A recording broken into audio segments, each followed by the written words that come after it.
Okay, so here's another part of the garden that we have. I'll give you the long view here all the way back. On this side of the house, this side of the fence, this is what I call Blackberry Row. Basically, this is experimenting with blackberries.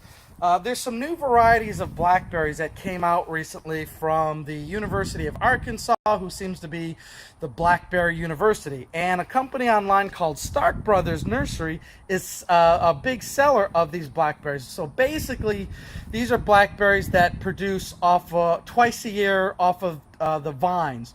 So typically blackberries grow a vine, it produces a blackberry. When the season's over, you cut them down and the new blackberry will come up and it'll be ready for next year. But this is a new variety that you get blackberries on the new vine as well as the old vine, so you get more blackberries. That's how it's supposed to work. Now, the blackberries start to come up and get the green foliage in Texas here in March and April. By May and June, we're picking blackberries and they're done. And it's starting to come through. Now, this is a thorn variety here that we have. So you got to be careful. Some of them are thornless, some of them have thorns.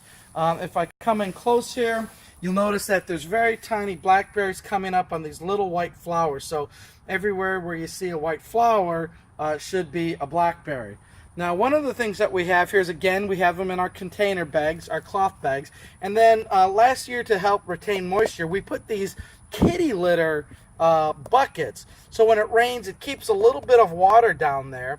And the intent here is that as the ground and all that dries out, the excess water will be sucked back in, kind of like a candle wick. So they call it a self-wicking bag.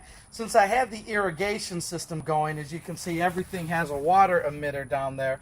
Probably don't really need that at this time of the year. Although when it's hot, that excess water that comes out might be a good idea to have that. So anyways, you can see here, I'll show you an example of a first year and a second year.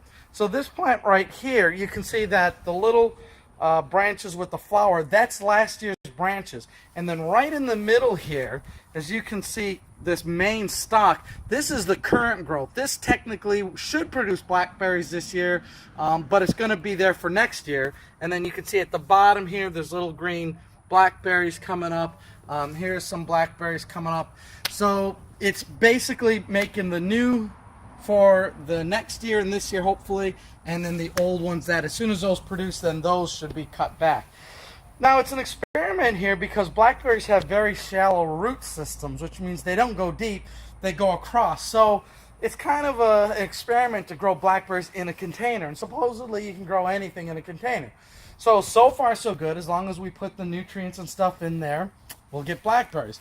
Now, because we had some overgrowth last year, they got out of the bag. These two blackberries right here are from shoots that came out of the bag and into the mulch. So when I pulled them up, they came up roots and all, and there's a whole crawling root system. So I just put them in 2 more bags, and they caught and they grow perfectly. They'll withstand the heat and all that stuff. So we'll have 2 new blackberries coming up here in these bags. Now, as we keep going down the row here, you notice that I've got 4 pepper plants here. And these peppers are the Hot Carolina Reapers. So our local nursery is growing, and this is the ghost pepper here. These are the hottest peppers in the world. Basically, if you like peppers, when you put these in your mouth, they burn, and they burn all the way down.